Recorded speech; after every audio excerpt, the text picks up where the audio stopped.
আলাইকুম। আমি মোহাম্মদ রেজাউল হালাদার আপনাদের সাথে প্রথমে আসি দেশের খবর। পে স্কেল কমিশন সভায় তারিখ যেদিন, কাল বা পরশু সভায় তারিখ চূড়ান্ত করে সবাইকে অবহিত করা হবে। আগামী সপ্তাহে সভা হওয়ার সম্ভাবনা বেশি, তবে কমিশনের চেয়ারম্যান এবং বিজ্ঞ সদস্যরা চাইলে এর আগে অথবা পরে সভা হতে পারে। এই সভায় অনেক কিছু চূড়ান্ত হয়ে যেতে পারে আরও বলেও জানান তিনি। নবম পে স্কেল নিয়ে স্থগিত হওয়া পূর্ণ কমিশনের সভায় তারিখ এখনও চূড়ান্ত করা হয়নি। আগামীকাল সোমবার অথবা আগামী মঙ্গলবার সভায় নতুন তারিখ চূড়ান্ত করা হবে বলে জানা গেছে। রোববার 4 জানুয়ারি পে কমিশনে একটি সূত্র জানিয়েছে, কমিশনের চেয়ারম্যান জাকির আহমেদ খান সহ কমিশনের সদস্যদের সঙ্গে আলোচনা করে স্থগিত হওয়া পূর্ণ কমিশনের সভার তারিখ চূড়ান্ত করা হবে। আগামী সপ্তাহে সভা হওয়ার সম্ভাবনা বেশি বলে সূত্রটি জানিয়েছে। নাম অপ্রকাশিত রাখা শর্তে পে কমিশনের এক সদস্য বলেন, কাল বা পরশু সভায় তারিখ চূড়ান্ত করে সবাইকে অবহিত করা হবে। আগামী সপ্তাহে সভা হওয়ার সম্ভাবনা বেশি। তবে আপনারা জানেন যে পে স্কেল নিয়ে কিন্তু অলরেডি সারা দেশে একদম মেসাকার একটা পরিস্থিতি এবং বর্তমানে একটা ভয়ঙ্কর পরিস্থিতিও করে। আপনারা জানেন সরকারি কর্মকর্তা কর্মচারীরা তারা বিক্ষোভ করেছেন, মিটিং করেছেন, মিছিল করেছেন, কর্মসূচি দেওয়ারও হুমকি দিয়েছেন। অর্থাৎ তারা চাচ্ছেন যেন বর্তমান সরকার, যেমন অন্তর্বর্তীকালীন সরকার ডক্টর মোহাম্মদ ইউনূসের আমলেই যেন এই পে স্কেলটা হয়ে যায়। কারণ পরবর্তী নির্বাচিত সরকারের ঘাড়ে যদি এটা ফালানো হয় তাহলে সেটা বিলম্বিত হতে পারে, কিংবা একটা গণ্ডগোল হতে পারে। তাহলে তাদের আরও 1 বছর হয়তো বা পিছিয়ে যেতে পারে বলে সম্ভাবনা আছে। আপনারা জানেন বর্তমানে বাংলাদেশের যে অর্থনৈতিক একটা অবস্থা, সেটা বলতে গেলে একটা ভঙ্গুরি। তবে এমতো অবস্থায় আমার মতে তারপর কিছু দিক বিবেচনা করে সরকারের উচিত যে কার্যক্রমটা খুব দ্রুত করা এবং তাদের হয়তোবা বেশি না দিলেও কিছু তাদেরকে দিয়ে থামিয়ে রাখাটা সবচেয়ে বেটার হবে। কারণ তারা যদি কর্মবিরতি দেয় তাহলে কিন্তু একটা ভয়ঙ্কর পরিস্থিতি হতে পারে বলে আমরা ধারণা করছি। তবে সুপ্রিয় দর্শক, আপনারা জানেন যে আসলে কথায় আছে যে পে কমিশনের যে সবার তারিখ যে আগামী কাল বা পরশুর মধ্যে ঘোষণা করা হবে, সেটা কিন্তু আমরা এখন বর্তমানে আপনাদের সামনে সেটা তুলে দেব। তবে আমার মনে হয় যে এই পে কমিশনের চেয়ারম্যান এবং বিজ্ঞ সদস্যরা চাইলে এর আগে অথবা পরেও সভা হতে পারে। এই সভায় অনেক কিছু চূড়ান্ত হয়ে যেতে পারে বলেও জানান তিনি। তবে পে কমিশন সূত্রে জানা গেছে, সরকারি কর্মকর্তা কর্মচারীদের বেতন গ্রেড নিয়ে 3 ধরনের চিন্তা করেছে কমিশন। বর্তমানে সরকারি চাকরিজীবীদের 20টি গ্রেড রয়েছে।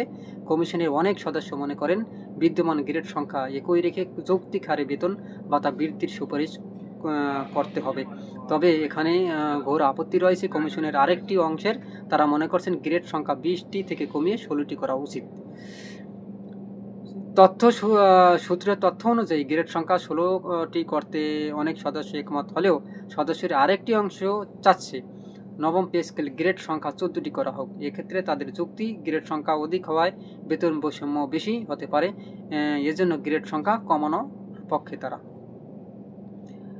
তবে জানা গেছে নবম পে স্কেল নিয়ে বিভিন্ন সংস্থা, সংগঠন এবং প্রাপ্ত মতামতগুলো বিশ্লেষণ করতে জাতীয় বেতন কমিশন পে কমিশন তবে এখনও সম্পূর্ণ প্রতিবেদন লেখার কাজ করা যায়নি বলে জানিয়েছেন পে কমিশন। বাস্তবসম্মত একটি সুপারিশ প্রস্তুতির দিকে মনোযোগ দিয়েছে কমিশন। এজন্য প্রতিটি সংস্থা, দপ্তর এবং সংগঠন থেকে প্রাপ্ত প্রস্তাব গভীরভাবে পর্যালোচনা করে লিপিবদ্ধ করা হচ্ছে। এই কার্যক্রম শেষ হতে আরও কিছুদিন সময় লাগবে। তবে আপনারা জানেন যে আমরা যে এই নিউজটি করেছি এটা কিন্তু দৈনিক শিক্ষা.com ডেস্ক থেকে। আপনারা জানেন যে হয়তোবা অনেকে মন্তব্য করেন আপনি এই খবর কোথায় পান বা কে দেয়। আসলে দেখেন, এটি আমরা পেপার বা পত্রিকা থেকে কিন্তু আমরা এই নিউজগুলো সংগ্রহ করি থাকি। তবে পে স্কেল নিয়ে কিন্তু শুধু এই যে আজকেই না, এটা কিন্তু অনেক দিন যাবৎ পেপার, পত্রিকায়, মিডিয়ায় এটা কিন্তু লেখা হচ্ছে, আপনারা জানেন। তবে সুখবর, অবসরপ্রাপ্ত সরকারি কর্মকর্তা কর্মচারীদের জন্য, তাদের জন্য কিন্তু একটা সুখবর রয়েছে। তবে সঙ্গে থাকুন, ভিডিওটি সম্পূর্ণ দেখুন এবং ভিডিওটি ভালো লাগলে অবশ্যই RS বাংলা নিউজ 24কে সাবস্ক্রাইব করুন এবং এরকম নতুন নতুন ভিডিও পেতে অবশ্যই বেল বাটন অন করুন। অবসরপ্রাপ্ত সরকারি কর্মকর্তা কর্মচারীদের জন্য সবচেয়ে বেশি মুনাফার সুবিধা দিচ্ছে পেনশনার সঞ্চয়পত্র নতুন নির্ধারিত হারে 5 বছর মেয়াদী এই সঞ্চয়পত্রে বিনিয়োগ করলে মুনাফার হার দাঁড়ায় 10.59%, যা বর্তমানে চালু থাকা সঞ্চয়পত্রগুলোর মধ্যে সর্বোচ্চ। জাতীয় সঞ্চয় অধিদপ্তর 2004 সালে পেনশনার সঞ্চয়পত্র চালু করে। অবসরপ্রাপ্তের আর্থিক নিরাপত্তা নিশ্চিত করতে এটি একটি গুরুত্বপূর্ণ বিষয়িত সঞ্চয়পত্র হিসাবে বিবেচিত। যত টাকা কেনা যায় পেনশনার সঞ্চয়পত্র, সবচেয়ে বেশি মুনাফার এই সঞ্চয়পত্র 50,000 টাকা, 1 লাখ টাকা, 2 লাখ টাকা, 5 লাখ টাকা ও 10 লাখ টাকায় কেনা যায়। এক্ষেত্রে পেনশনার সঞ্চয়পত্রের মেয়াদ 5 বছর।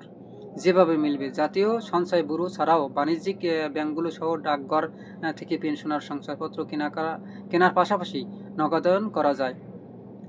1 জানুয়ারি 2026 থেকে সরকার সব ধরনের সঞ্চয়পত্রের মুনাফার হার কমিয়েছে। তবে আগের মতো সঞ্চয়পত্রের বিনিয়োগকারীদের 2টি ধাপ রাখা হয়েছে। প্রথম ধাপ 7,50,000 টাকার নিচে বিনিয়োগকারীর, আর দ্বিতীয় ধাপটি হলো 7,50,000 টাকার ওপরে বিনিয়োগকারীর। 5 বছর মেয়াদী পেনশনের সঞ্চয়পত্র 7.5 লাখ টাকার কম বিনিয়োগ থাকলে মেয়াদ পূর্তিতে মুনাফার হার হবে 10.59%, আর 7.5 লাখ টাকার বেশি বিনিয়োগ করলে মুনাফার হার হবে 10.41%। প্রথম ধাপের বিনিয়োগকারীরা এই সঞ্চয়পত্র মেয়াদ পূর্ণ হওয়ার আগে নগদায়নের ক্ষেত্রে প্রথম বছরে 8.87%, দ্বিতীয় বছরে 9.26%, তৃতীয় বছরে 9.68%, চতুর্থ বছরে 10.12% এবং পঞ্চম বছরে 10.59% হারে মুনাফা পাবে।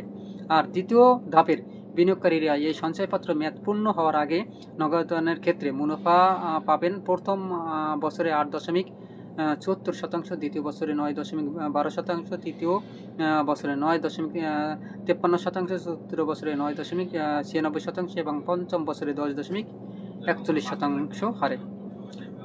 উৎস কর সবচেয়ে বেশি মুনাফা এই সঞ্চয়পত্রে 5 লাখ টাকা পর্যন্ত মোট বিনিয়োগের ক্ষেত্রে মুনাফার উপরে কোনো উৎস কর কর্তন করা হয় না। তবে এর বেশি বিনিয়োগের মুনাফার উপর 10% হারে উৎসে কর কর্তন করা হয়।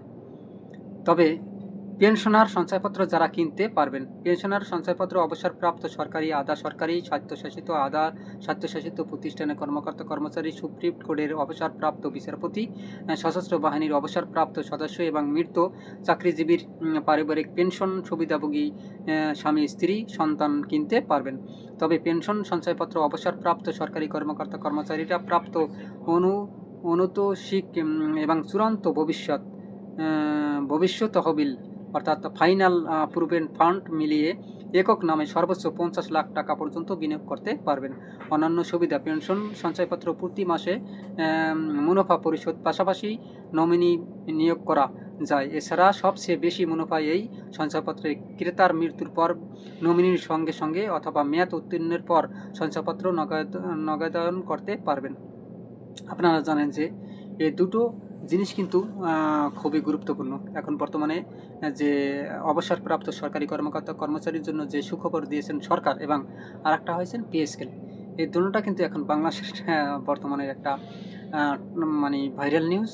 এটা কিন্তু সব সময় আপনারা দেখবেন যে এই নিউজগুলো এখন বিভিন্ন সোশ্যাল মিডিয়ায় ভাইরাল, বিশেষ করে পেপার পত্রিকায়, তারপরে সে আপনার মিডিয়াগুলো, টিভি চ্যানেলগুলো এগুলো দেখায়। আসলে দেখেন, পে স্কেল নিয়ে সরকারি কর্মকর্তা কর্মচারীরা এখন কিন্তু তারা, আপনারা জানেন যে আলটিমেটামও দিয়েছে। হয়তোবা মনে করতে পারেন যে এটা আপনি ভুল বলছেন, আসলে এটা ঠিক না। পে স্কেল নিয়ে আসলে আপনি কি জানেন, আপনারা হয়তোবা জানেন না। আসলে আমরা যতটুকু জানি ততটুকু বলার চেষ্টা করি। তবে নতুন পে স্কেল বাংলাদেশের, আপনারা জানেন যে কবে কীভাবে হবে সেটা কিন্তু সুপারিশ বর্তমান সরকার করে থাকে। তবে তার চেয়ে বড় একটা সংবাদ হলো যে আপনারা জানেন যে যারা পেনশন বা তার সঞ্চয়পত্র কিনতে চান সরকারি কর্মকর্তা কর্মচারী, তাদের সংবাদটি আমরা দিয়েছি। তবে এমত অবস্থায় আমার মনে হয় সম্ভবত এই পে স্কেলটাও নিয়ে কিন্তু অনেক আলোচনা সমালোচনা চলে। আপনারা জানেন যে নতুন পে স্কেল কবে তার সুপারিশ কিন্তু আপনারা জেনেছেন, তারপরও আপনাদের একটু বলি। দেখেন, সময় টিভিতে তিনি জানিয়েছেন পে স্কেল সুপারিশ জমা কবে যা জানা গেল। সরকারি চাকরিজীবীদের দীর্ঘ প্রতীক্ষার অবসান ঘটিয়ে নবম জাতীয় পে স্কেলের সুপারিশ জমা দেওয়ার সম্ভাব্য সময়সীমা নির্ধারণ করেছে জাতীয় বেতন কমিশন। সংশ্লিষ্ট সূত্রে জানা গেছে, চলতি মাসের মাঝামাঝি কমিশনের চূড়ান্ত সুপারিশ সরকারের হাতে জমা দেওয়ার লক্ষ্যমাত্রা নির্ধারণ করা হয়েছে। তবে গ্রেড সংখ্যা এবং বেতন বৈষম্য কমানোর মতো কিছু স্পর্শকাতর বিষয় এখন চূড়ান্ত সিদ্ধান্ত বাকি থাকায় কাজ চলছে পুরোদমে।